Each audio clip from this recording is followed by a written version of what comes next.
Good afternoon. How are you all out there? I'll get it right eventually. I am KG Chris Gardner, owner of the Houston Roundball Review, and welcome to another edition of the Houston Roundball Review Takeover, powered by JM&E, streaming live on Facebook, Twitch, YouTube, X, and of course on Roku, courtesy of the BS3 Network. Wise citizens, thank you very much for chiming in. As always, appreciate you and your support. Got a couple of guests lined up for today's show. First guest, Alvin Franklin, not the basketball player from way back in the day of Phi Sigma Gamma, but a younger Alvin Franklin on UH athletics staff in charge of Cougar Pride and fundraising and all those good things. He should be joining me in a few minutes. And then at the bottom of the hour, head coach Shereka Wright, UTA, was a previous guest on a few weeks ago. She said she'd be back once UTA finalized their non-conference schedule. Well, that has been done. So Coach Wright should be joining me around 12:30. So for a few minutes, till Alvin Franklin joins, let's talk about Kevin Porter Jr. and the NBA and the Rockets. What do you think will happen?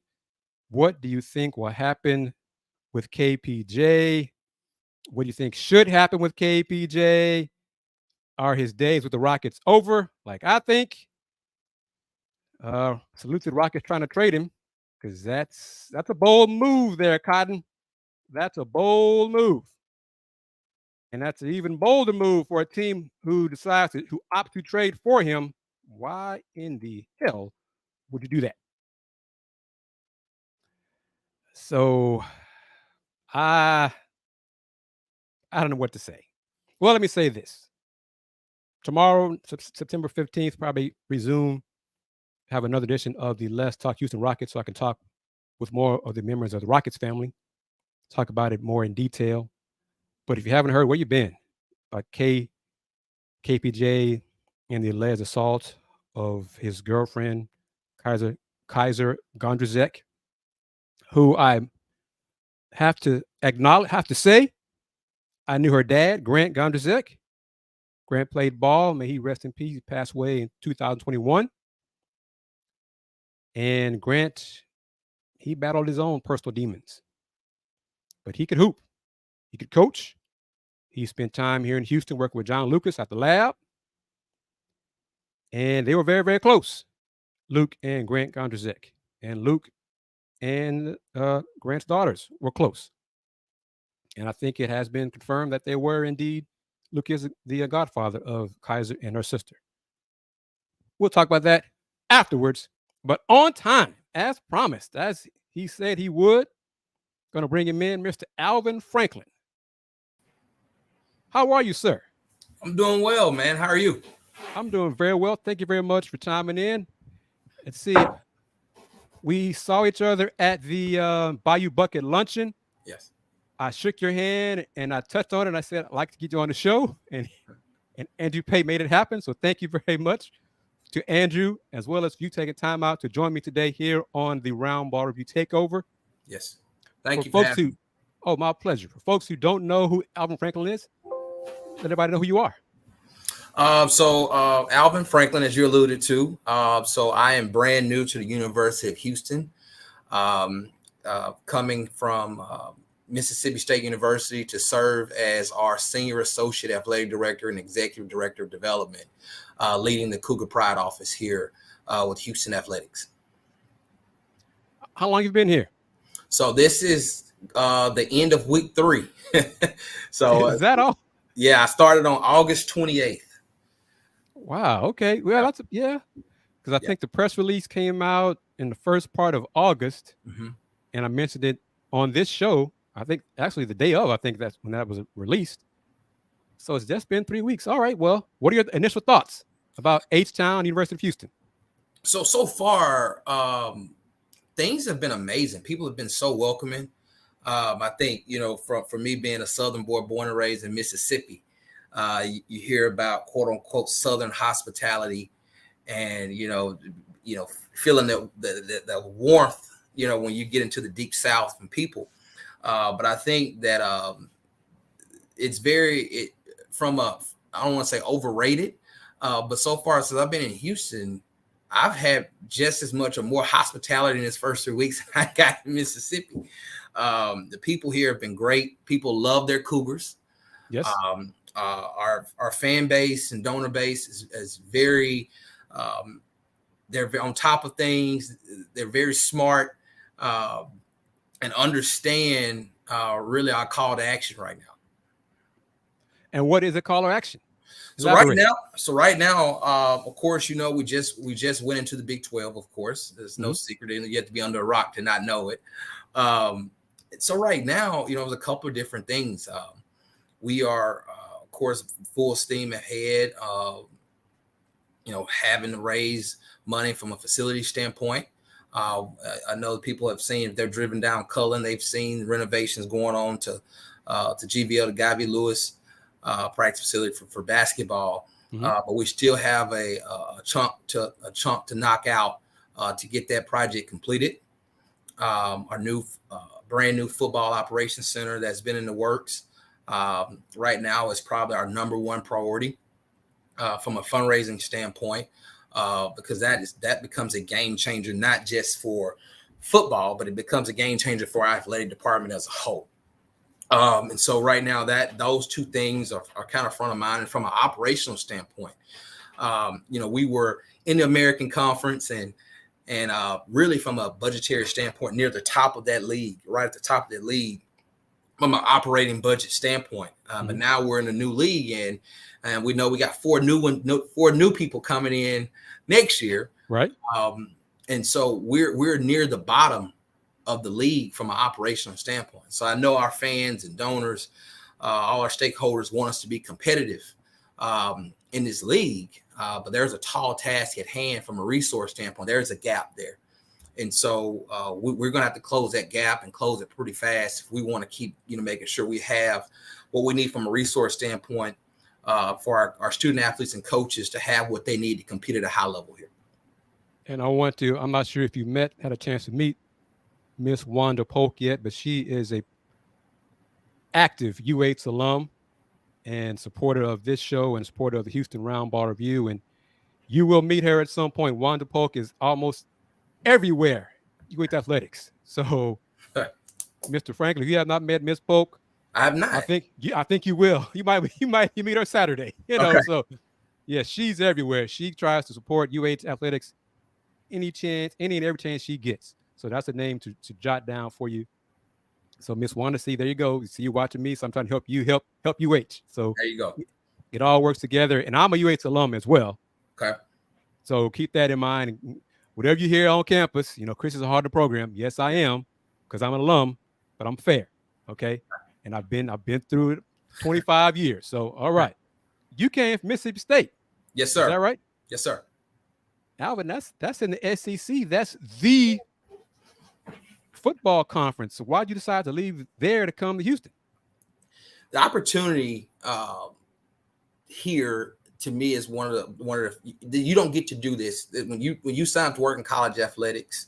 And I've been a part of some very cool things, of course, in my career. Not just at Mississippi State. I started out at UAB. I was there when we were trying to bring the football program back. Okay. So got to see that firsthand. I went to the University of South Alabama and we built the football stadium. That's propelled their program now. From having some national prominence. Was at Purdue University and got to see the evolution of Purdue saying, hey, we can do this. About 5 years ago, they were known as the academic school, a lot of comparisons to Vanderbilt. And honestly, Purdue had, from a perception standpoint, just men's basketball. That's what people thought. And we said, hey, we can be good at everything. And to see, a year ago, see their football team play in the Big Ten championship game, that's something that people would have never thought could happen at a place like that.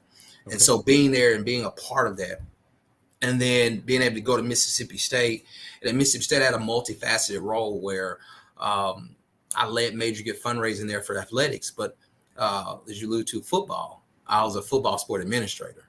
Okay. and was hands-on and overseeing the day-to-day of Mississippi State football. Um, and when this opportunity came about, the passion, I'm a high energy, passionate guy. Okay. And to see the intentionality of alignment between the chancellor and Chris Pesman, and to see like they're not satisfied with just being in the Big 12. Our leadership at our university and our board of regents thinks that we belong in the Big 12, not just, because what's happened gone on the last 30 plus years, but we can compete at a high level and compete for championships and be one of the premier schools in this league. That got me really excited. Okay. The cool thing, I've been a bunch of different places, and I just alluded to a bunch of cool experiences. But something that's probably been missing for me is that from a fulfillment standpoint is seeing those things actually come to fruition. Right. Being at UAB and raising the money to bring the football program back, but I didn't see the actual return, the first game, to see this, and they've now been at bowl game every year since they brought the program back. Mm-hmm. But I wasn't there to see it. So it's cool to say I was a part of the, a little bit, but South Alabama, I never saw the shovel actual go in dirt for the football stadium. Purdue, I mentioned Purdue. I've just mentioned I wasn't there last year when the football team made the Big Ten championship game. And I was a part of the people that set the table, and we had the vision to do it, but I didn't see it. I looked at this as an opportunity where Houston, from a timing standpoint, was just going into the Big 12. And there's a tall mountain for us to climb right now. And I can really be a part of something from start to finish. And that was the attraction to U of H. And Ms. Polk with a comment. She loves it. High energy, passionate guy. Thank you. Thank you, Ms. Polk. I look forward to meeting. I love meeting people that love their university, love their department. I love that. So I look forward to meeting her. The challenge. How much of a challenge, in your opinion, in these 3 weeks since you took over, is it for Houston to go from the bottom to middle, top of the Big 12? Well, there's no secret. Men's basketball, we're there, right? Mm-hmm. We've seen the success in men's basketball. We've seen our volleyball program succeed at a high level. So a couple of sports have done it, right? We've seen that them compete at a national level.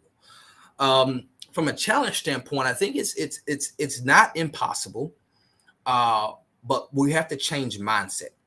All right. The mindset's not really, our student athletes, of course, they work hard. They're in this, sun up to sundown every day, and our coaches are getting there grinding their war rooms and recruiting and hitting the road and trying to game plan, doing whatever they can. But I think from a fan base and donor base perception, that is going to be the biggest challenge, because the perception and the call to action is different now.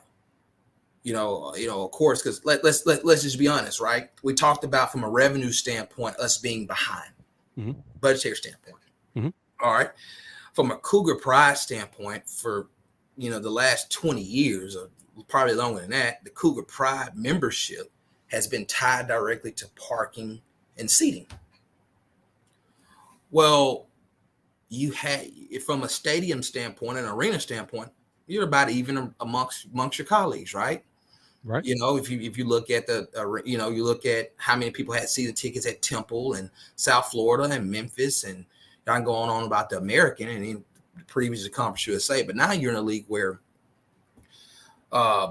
Arizona State has more suites and club seats than we do. Okay. So if this thing is all about seating and parking, you'll never catch up. Fair. I got you. That's just the reality. I just use Arizona State as an example, but there has to be, we have to do it on our end. I'm challenging our donors and fan bases, but from a athletic department and Cougar Pride perspective, my team has to do a better job of telling the story of what our actual needs are. Okay. I want people to know what are our priorities, how can they help, how can they jump on board and make an impact.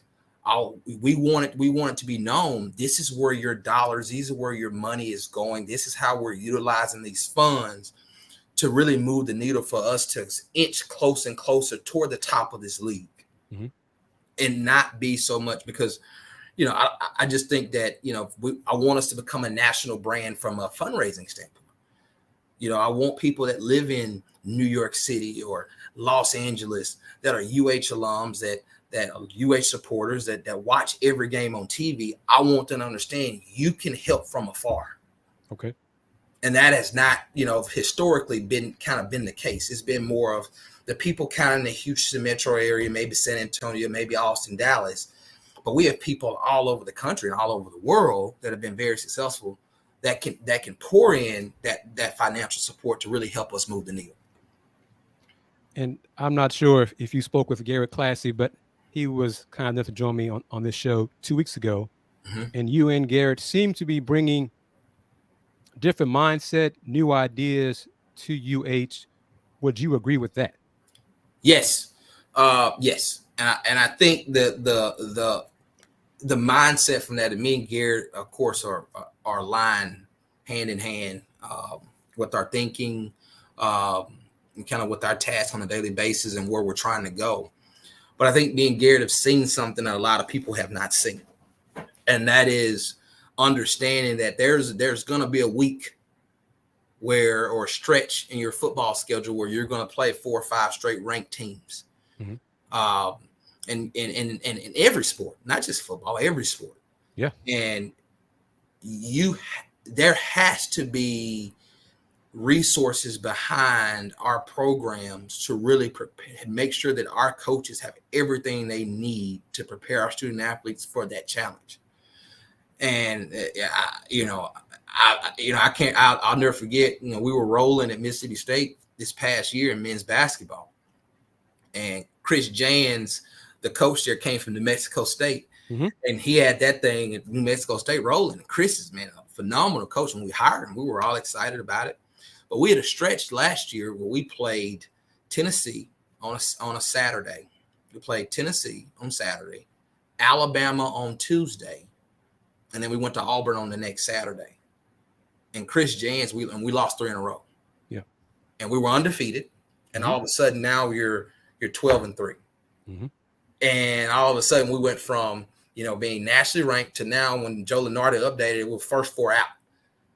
And James was like, man, this is different. Right. It's different, yeah. Right? Mm-hmm. And I think, and that's something and that's why, the level of intensity and the level of intensity has to be here for our entire department, no matter where you are on the org chart. Intensity has to be here. The sense of urgency has to be here, because every day we can't lose days.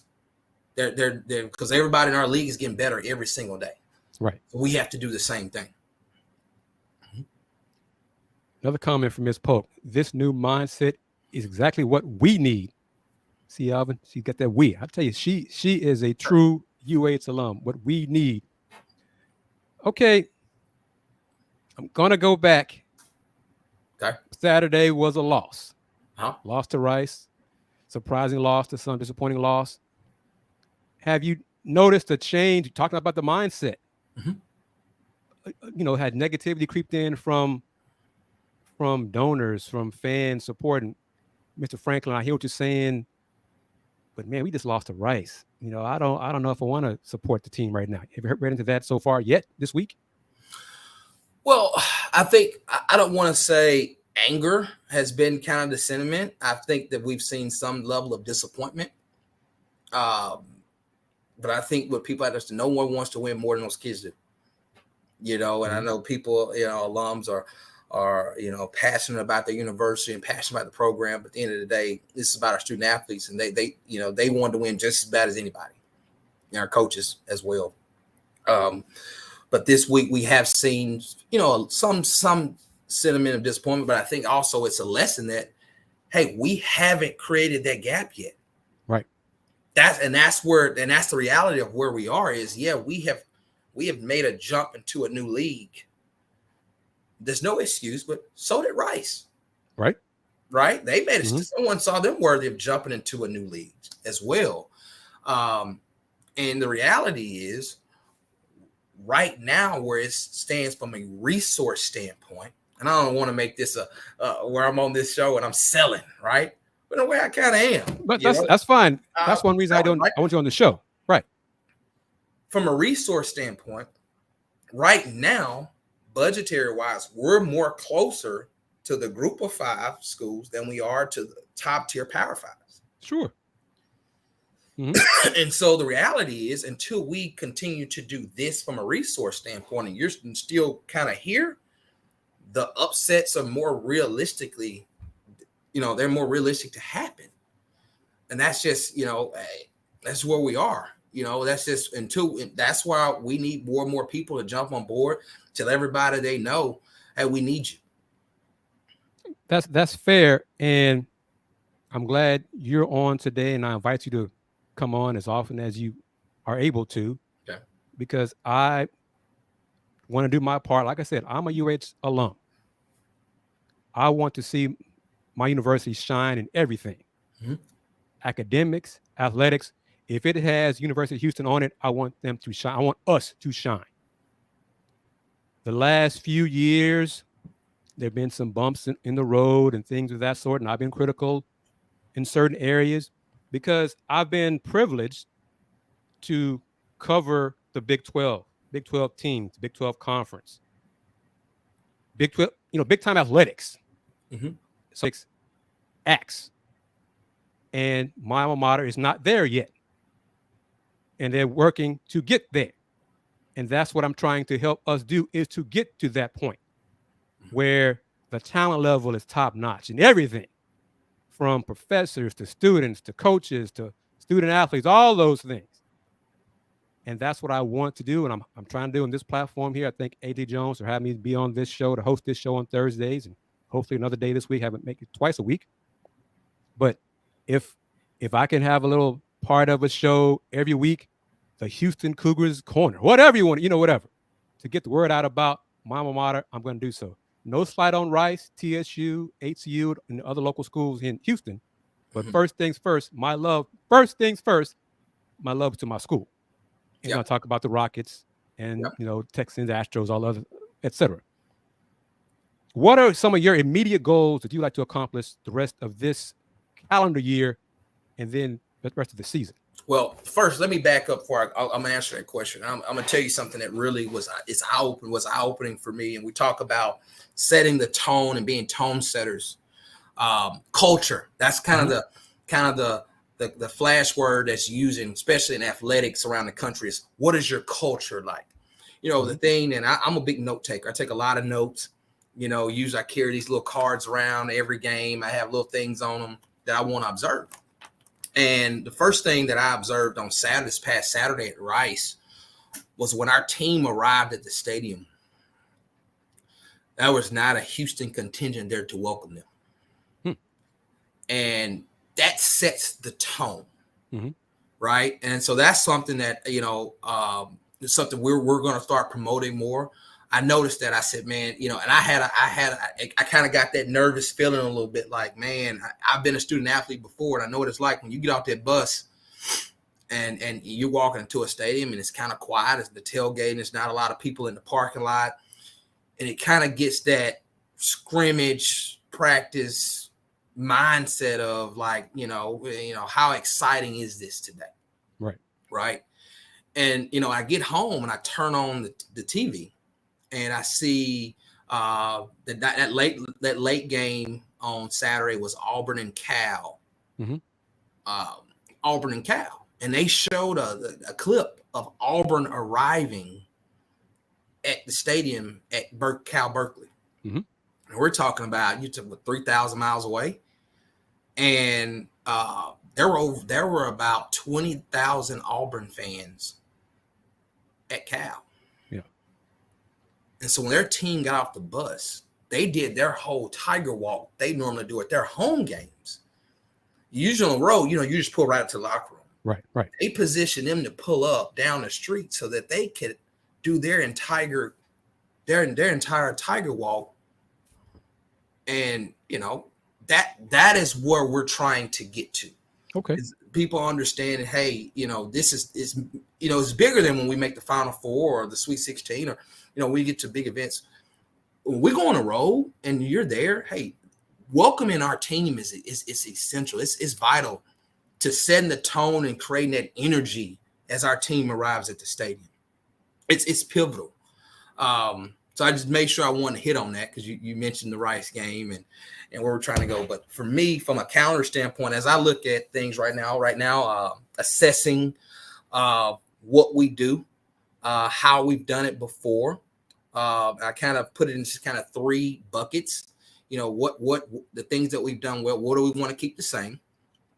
Because come on, like Houston's done a lot of great things. So I'm not going to sit here and say I come in, I've been in the Big Ten, I've been in the SEC, and I'm just going to come in and just change everything. No, there's a lot of things. The bones are there. There's been a lot of success at this university and its athletic department. So I'm looking at what do we want to keep the same?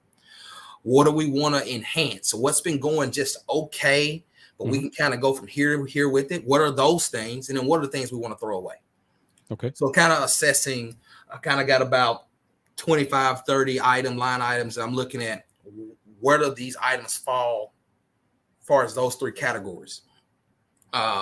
Staffing, looking at, adding some more bodies to our Cougar Pride staff so we can have more outreach. And our goal is to have more outreach with people. And that's not, quote unquote, asking for money. From a mindset standpoint, usually when we sit down with people, we're asking them for money. And that's okay. But the mindset shift to we're going to have department needs on this hand, donor interest on this hand, and bring that together. All right. So we're going to do more listening. But in that listening, we want to educate our people. Hey, this is where we are as a department. These are all of our needs. And if we have donors that say, hey, I'm interested in mental health, I'm interested in nutrition, we want to make sure we're providing our supporters with all the avenues possible to support their areas of interest. Excellent, excellent. And another comment from Ms. Pope. I would love to welcome the team at away games. Thank you. Yeah. Thank you. And you touched on it because Coach Kelvin Sampson said it, similar comments about the lack of UH alums for road games. It got better in the tournament, the Final Four runs, all those things. But to see that during road games, during the regular season, that'd be something to aim for, strive, because there are big time programs. You know who they are. Yeah. Fans of the show right now know who they are. When they come to town, it's like they take over the stadium. Yeah. Because you know who they are. And they travel deep. Yeah. It'd be amazing for UH to get to that point where the fans in whatever the city is. Yeah. that's gonna take a while. But that's, as an alum here agrees, he touches on it. It takes years to establish that kind of culture. Yes. Gotta have that passion and persistence to make it happen. Yep. And I wish you the best of luck. Yes. Thank you. So I don't know your age, but I've dealt with the apathy from UH alums for a long time. So you chip away at that and then start the fans believing and caring and investing in the athletics and the university back. Because one of the things I've started saying on these shows is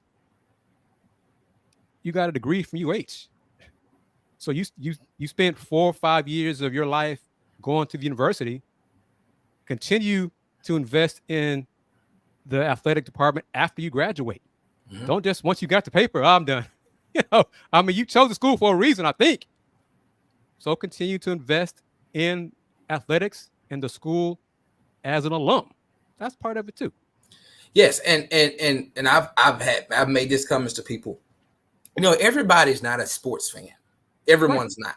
But what I want people to understand is that athletics is the front door to the university. When athletics is winning, when athletics is highly competitive, people are proud to put on that UH polo when they're walking through an airport. They're proud to put on that lapel pin when they're going to a business meeting, or put something up in their office that represents their university. And so those things matter. And if you're someone that says, I'm not a sports fan, I just care about Bauer college business. Well, guess what? The success of Bauer sometimes leans on athletics because students have an interest in the university usually when they see the success of the athletic department. True. And so that's huge for us, even with people that don't, quote unquote, I'm not a huge sports fans. We still need your support because the higher level, the more that athletics succeeds, the more the university succeeds. Agreed. Going to wrap it up with you, Mr. Alvin Franklin. Any closing comments from you? You want to touch on anything university has going on for this Saturday's game against TCU? Well, fun environment. Cougar Village will be, a lot. We have a lot of cool sponsors out. We'll have a huge Coca-Cola's coming in town and doing a big tailgate this week. And have a lot of activations, fun activations around that. It's a huge game, 7:00 kick. We need everyone there. We need everyone. It's going to the energy in that stadium. Our kids have to feel that energy. Our commissioner is going to be here. Right. For our commissioner to, you don't want your commissioner leaving the stadium feeling like, man, I don't know if we made the right decision on this one. He needs to walk out of the stadium and goes, man, this is a home run for us to bring U of H into this league. And then just my Charts people, I'm around. People will see me at everything. And so, people, feel free to come up, say hello. My contact information, of course, is on the website, on our UH website. But, I'm open to have any type of conversation, any type of dialogue. People have ideas. I love people that, quote unquote, people think that are opinionated, but that means they care. Yeah. So I'm always open to listening to those things. But we just need your support. And thank people that season ticket holders, all of our Cougar Pride members. Thank y'all so much for what you do. Alvin Franklin, thank you very much for taking time to join me today on this edition of the Houston Roundball Review Takeover. Don't be a stranger. I'm serious. I'm extending the invitation to you, to Garrett Classy, to be appear on this show as often as you possibly can. Gotcha. Doesn't have to be every week, but you want to hit me up, email me and say, Chris, I'd like to come on the show and talk 10 minutes. That's fine. I'm here for it. So thank you, Alvin. Thank you. And you take care. And you let me know, or I will hear from Miss Polk when you two meet. So you think, let me know when you meet her. Thank you, Alvin. You take care. Okay. Thank you. Have a great day. You too. Bye-bye. Bye. All right. I'm going to take a break before I bring in Coach Shereka Wright. She is joining me, and I hope she's ready to discuss the schedule. I'm going to take a quick break so you can see a little bit about what BS3 is all about as I play it. BS3 TV, streaming live on Roku. But BS3 TV, changing the way you watch TV. Be back in 90 seconds.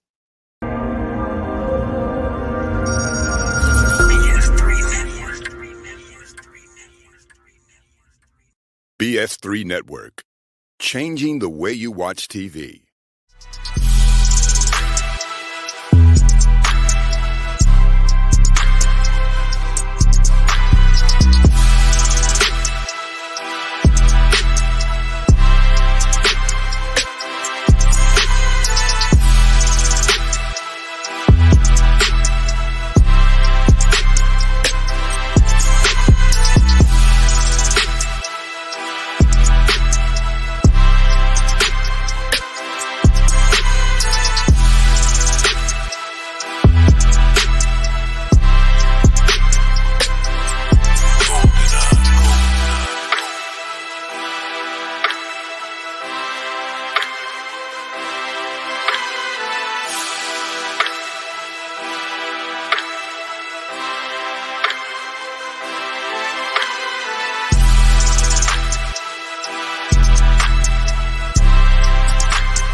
Welcome back to this edition of the Houston Roundball Review Takeover, powered by JM&E, streaming live on Facebook, Twitch, X, YouTube, and Roku via the BS3 network. And I'm going to bring in this coach who I've known for a minute or two, Coach Shereka Wright, the head coach of UTA.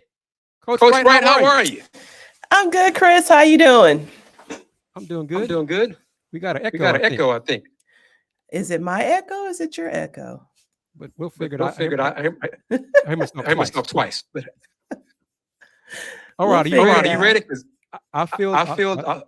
Here we go. Is that right? Ooh, let's see. Yeah, you got it right. All right. And is this breaking news?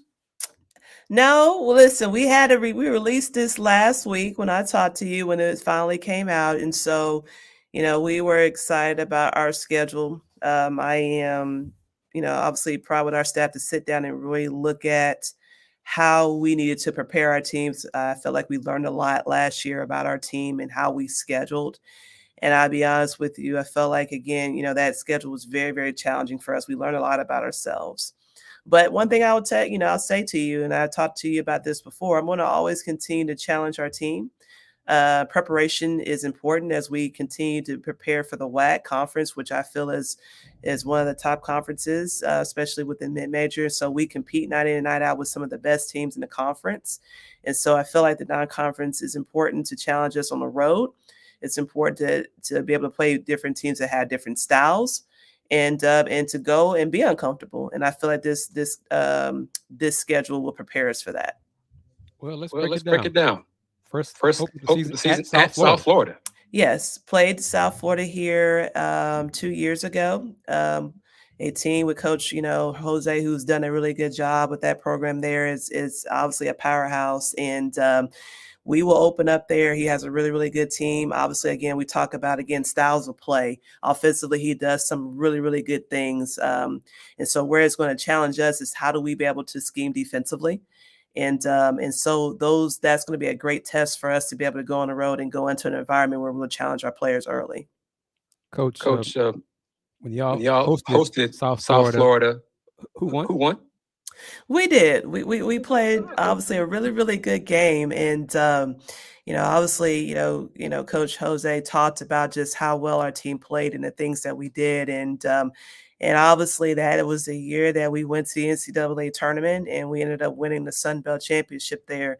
But it was the preparation piece, it was, again, we did some really, really good things in that game. And South Florida had just came off of 2 big wins on the road, in the tournament from there. So, again, we did what we needed to, and we took care of the little things in that game and came out not hitting a 3, which was, very, very interesting, from that standpoint. But I thought our kids did a really good job. We had some players come off the bench that contributed to that win. And so it was definitely a big time win for our program that year.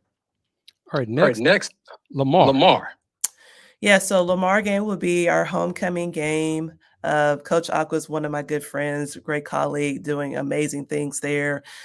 She obviously, her team is playing very well. They were, 1 game shy of winning their conference tournament to go into the NCAA tournament. But she's doing an amazing job with that team from top to bottom. They do really good things defensively. Offensively, she gets the most out of them.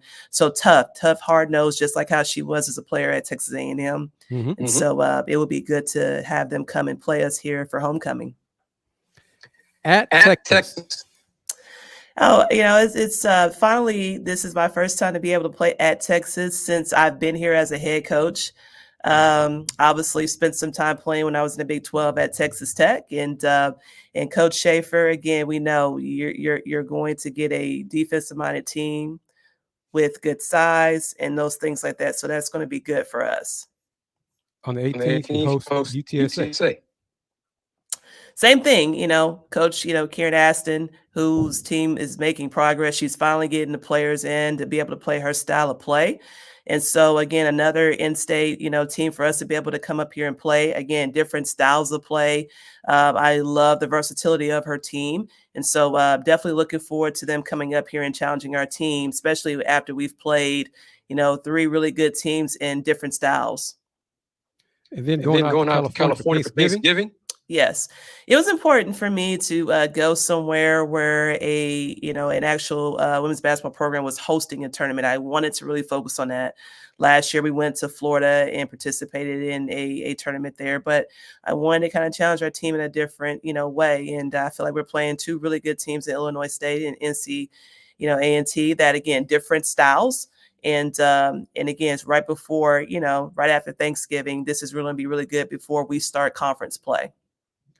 And And speaking speaking of it, of it, you you have have what, six six non-conference, non-conference, then two then two conference conference games. games. Mm-hmm. How'd that How'd work? that work? So we looked at the WAC schedule, and so we are now in a situation where we'll play, everybody twice. We had not done that prior to our first year last year. We didn't do that.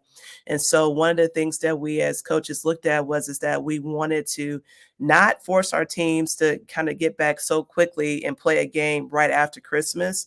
And so what we looked at was to be able to put some of our conference games in November and some in December to where we can get two games knocked out before, we come back after Christmas. And so I think it's challenging. It's different. You really get to focus on just what you're doing before you go back into non-conference. And so, yes, we will open at Abilene Christian, and then we will have Grand Canyon come here and play us. And then after After that, that, you go you to go to Colorado. Colorado. Yes.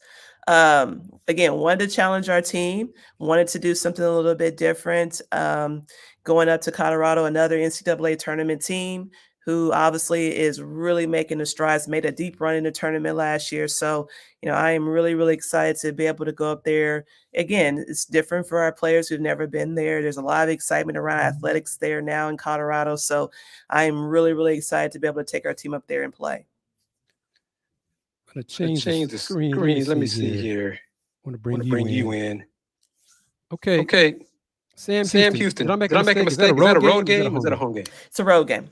Okay. It's a road game. And so prior to us going into the WAC, we had already scheduled a home and home. Again, another good friend of mine is Raven Justice there. And so when we went into the WAC, we had to obviously switch that piece of it to where, hey, because now, we're in a conference and so we play each other. And then with her going to Conference USA this year, it worked out for us to be able to come back and play that game. And so, again, I always enjoy playing, Coach Justice's team. Again, another hard-nosed team. They're going to get after you. We obviously had a thriller last year when we went into 2 overtimes against them here at home. And so this will be good for us to be able to travel down that way to play them and to be able to continue to have some of our Houston fans to be able to come over and to watch. Jacksonville State. Jacksonville State, another team that was in our conference last year. And so we are involved in the Conference USA WAC Challenge.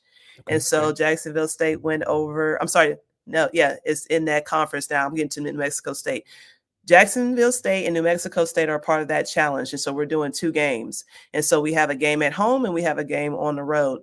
Jacksonville State was in our conference last year. And so we have a chance for them to be able to come over and play us. And then we will, New Mexico State was. Then we'll go on the road to Jacksonville State. So I think those should be flipped. That's what I'm kind of looking at. So we would go, so New Mexico State would play us here. And then on Jacksonville, the 21st, we will finish up at Jacksonville State. Gotcha. All right. How challenging was to put together this non-conference schedule? Scheduling is always challenging, Chris, because it's timing. It is what's the right fit. You're talking facilities. There's all types of things that are involved in scheduling where, teams may say, hey, coach, we can't play this game this year. Can we reschedule that? We had some of that, ourselves. You also got to look at your roster. What did you lose from a year ago? How does your team shape up as your team new? What is it? You want to make sure that your team gains confidence with playing some of these teams. Can you play games at home? There's a lot of variables that you have to look at as coaches. And I'll tell you, from top to bottom on the men and women's side, they will tell you scheduling is very difficult. It's very tedious. And so you got to really make sure you take your time to look at some of those things. And so you either come out of it saying, man, we really messed up, or, hey, we really, really did a good job of putting this together. And so, when you look at it, you say, hey, we feel like this has been really good for us. and then we just kind of go from there. But the WAC pretty much took care of a lot of our stuff because, again, the games that we're having to play, and then the 2 games that they gave us in the Conference USA WAC Challenge. And so it kind of knocked out a lot of our games already. We're just trying to find the right timing for it. How many conference games do y'all have in the WAC? 18. 18. Yes. How for non-conference? How much Was money a factor for you paying opponents or for requesting money from opponents? Yeah, I don't think it was difficult. I think what you look at is that you talk with your AD and, hey, what are we responsible for as far as guarantee games that we must get?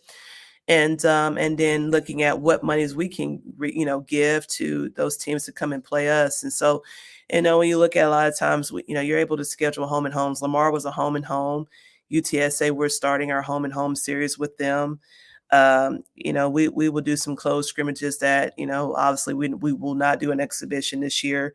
But other than that, Sam was, again, like I said, a home and home. So it actually worked out well for us that, we're having to do that. I think you'll find a lot of coaches enjoy the home and homes because it works out perfect for you. I'm glad you mentioned Coach Aqua and Coach Justice because that puts a bug in my ear to invite them on the show. Yes, you need to have them on the show. They need to be on there. Again, it's important and I talked about this too, Chris, the other day. We have a lot of great mid-major programs that are doing great things. And we need to continue to get our coaches out here to talk about those things. There's storylines. We know storylines are big for women's basketball. And they have great things to be able to talk about what they're doing. And they're doing amazing things within their program right now. And I covered Aqua when she played at A&M. Mm-hmm. Yeah. And Coach Justice was at UH. I've known both of them a long time. So you got a lot of ties there. So you got to continue to make sure you do that. But like I said, Chris, I think that you will enjoy it. I think, like I said, your audience will enjoy it because everybody's viewpoints of how they approach their years, how they do scheduling is always interesting to kind of hear how, they go about scheduling. And so I know that I learn a lot from them. What they're doing. I know we talk a lot as friends and as colleagues, and all we want to do is make sure we see each other do well. I'm going to try to do my part to help women's basketball grow. Yes. That's one thing I try to do. You do. Yeah, Chris, I have to give you credit for that. You do an amazing job of making sure that you help grow that. Your information is vital. And, I just want to continue to encourage you to keep doing that because we need to make sure we have voices like you that's doing that for us. Thank you very much. How is the team health-wise? We're doing well. One of the things, Chris, that I wanted to focus on, here this summer is really balancing again, the work that we do and not, again, burning our players out early. I felt like, our season is so long, when you now have the summer stuff to do the things that you need to in the summer. Yes, we have a lot of new faces. But I think more so than anything is that one of the things that I've been, so excited about is that the camaraderie, the team chemistry that, we have with this roster. So I have been thoroughly impressed with that. It has been good. We've done some team building. We did some team building this past weekend with Markeisha Grant, who came in and really challenged our kids mentally and made us uncomfortable. And I think that was some things that was important. And she will continue to spend some time with us and helping us grow. But this, I think the biggest thing is that how do you blend new faces? How do you get a team to really mesh? And that takes time. And so, I've been harping on little things, small things. We say it every day. And we make sure that we don't skip that step. Where will WAC Media Day be? So it will still be based out of Arlington, but we will go basically from everybody's hometown. So we will hop on it live. It will be on ESPN3 and we will be able to do that. So definitely, I think it'll be a great piece for us to be able to talk about our programs, but we will also do some stuff in-house too. And so I will definitely make sure that you have that too, to be able to call in. Thank you, Coach. I appreciate that. Yes. And now that the schedule part is done, you can still come back on the show and talk throughout the season if you want to. Yeah, Chris, anytime that you want me to do that is fine. I think it'll probably be a good time right before we open up non-conference to kind of be able to touch bases with you. Excellent. Excellent. UTA UTA coach Shereka Wright. As As always, good to see you. Good talk Good to talk you. to you. You take Thanks, care. Take care. Chris. Thanks. You have a good one. You too. You too. All right, we got about 4 minutes left in this edition of the Houston Roundball Review Takeover. We want to thank Alvin Franklin from UH and UTA head coach Shereka Wright. Touched on it. I'm going to read the statement or the transcript of Adam Silver, NBA Commissioner Adam Silver, regarding the KPJ situation. This is from yesterday's press conference from the NBA Board of Governors, in which most of it was about the new league player participation policy. But this is about KPJ. Had 2 questions pertaining to KPJ. Question is long from a colleague. Kevin Porter Jr. is facing some pretty serious charges. The alleged details of that case, at least what we have seen reported so far, are pretty horrific. In the past, your league has been very deferential toward law enforcement and the judicial system, waiting for these things to play out before you step in or enforce any kind of discipline. Can you just elaborate on what that policy is right now and whether you expect that will be the same approach with this case? Will Kevin Porter be allowed to continue to practice and play when teams report at the end of this month? Commissioner Silver, answer. So 1, yes, the allegations here are horrific. No question about it. But I don't know anything more, of course, about the actual facts other than reading those allegations. We have a domestic violence policy that was collectively bargained with the Player Association. Again, when I say bargained, I mean not a contentious issue. They certainly feel as strongly as we do about the issue. Every case, though, also depends on its unique facts. I think here, when we're not in season, there's a little bit more of an opportunity to absorb what's happening before we act. I think if it were a case where we were in the middle of a season, we might be compelled to do something faster. So while ultimately we're required to be deferential to law enforcement when there is an investigation, and clearly there is an investigation now, I think this has given us the opportunity, because we're not in season, training camps haven't opened yet, to take a little bit of time here to better understand the situation. One thing I learned over many years of working on these cases is not to assume anything here and not just rely on headlines, but to try to truly understand what's happening here as a combination of what law enforcement has learned and direct interviews. We're still now in the process of gathering information. Second question, I want to follow up on that. By my understanding, a team and the league cannot both levy punishment for the same case at the same time.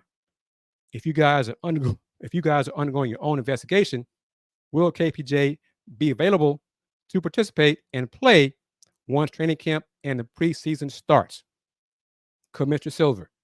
So there is, in essence, a double jeopardy provision. The league and the team can't act independently, but that's independent of whether or not he'll be made available. I mean, certainly, we and the team are talking to each other. While we're investigating, the team can't then go off and act independently. But sort of what I was suggesting, we have a bit of time to decide whether it will be appropriate for him to go to training camp or not. Well, training camp, Rockets Media Day, it should be October 3rd, I think. Well, training camp October 3rd, I think Media Day, October 2nd, something like that. I'll be shocked if Kevin Porter Jr. will be at any of that. I doubt the Rockets want to address any questions about that at Media Day if he's still on the team, and he'll just have a bunch of no comments. So we'll see how it all plays out. Again, the Athletic Shams Charania stated yesterday, Wednesday, 13th, that the Rockets are trying to trade KPJ. I have no idea what NBA team would be willing to trade for him. Why give up anything, any assets for a young man with a lot of baggage. Why take that heat from public relations or anything? Even if it's a cap space filler, I just don't see it. But we'll see. We'll talk more about this. I'll talk more about this Friday on the next edition of Let's Talk Houston Rockets. Rocket fans, join me on the Houston Roundball Review YouTube channel. Should be probably 7 p.m. Central. To Miss Wanda, thank you very much. Appreciate your comments, your compliments as well. D-Skills, thank you for your comments as well. Wise Citizens, thank you for opening the show. Hi to Miss Donna Holman, thank you also for chiming in for your comments. And of course, to AJ Jones for allowing me to host the show, host the Houston Roundball Review Takeover, powered by JM&E. And of course, the BS3 Network. You can watch it on Roku with that BS3 TV app. Download it. Go to bs3network.com. If you don't have the app, of course, go to Roku and get the app. So to everyone, see you next week.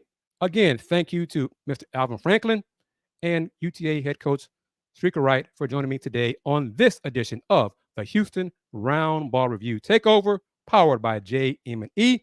And in closing, as always, the Houston Roundball Review since 1994. Local name, global perspective. Y'all take care. Peace. It's Sybil Wilkes with what you need to know. Today, it's Thursday, September 14th, 2023. Number 1.